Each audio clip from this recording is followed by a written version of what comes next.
კარგი სკოლა არის ისეთი, სადაც არსებობს გარემო, რომელიც საშუალებას აძლევს ბავშვს რომ განვითარდეს. მე ამას ვიტყოდი. ოღონდ ისეთი გარემო, რომელიც უბრალოდ განვითარების შესაძლებლობას კი არ აძლევს, არამედ სადაც ყოფნა ბავშვისთვის არის სასიხარულო, ყველაზე მნიშვნელოვანი მოაზროვნე მე-20 საუკუნის ჯონ დუი ესეთ საკითხზე მსჯელობს, რომ ჩვენ იმას კი არ უნდა ვეცადოთ, რომ ბავშვი მომამზადოთ ცხოვრებისთვის, რომელიც მოვა სკოლის შემდეგ, არამედ თავად სკოლა უნდა იყოს ცხოვრება.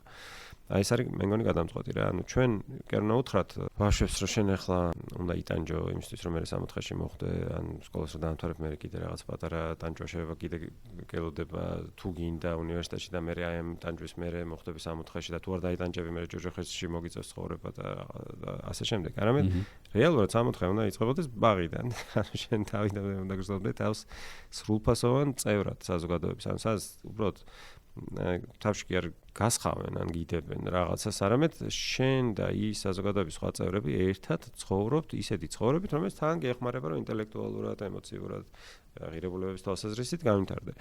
და ეს არის კარგი სკოლა, სადაც ის ადამიანი უბრალოდ ფორმალურ გარემოში კი არ არის შეზღუდული, დაბმული, სადაც უბრალოდ წესებს ემორჩილება, თამაშის წესებს სწავლობს, რომელიც მე გამოადგება რომ გადარჩეს, არამედ სადაც მიდის იმიტომ, რომ მას უხარია ყოფნა.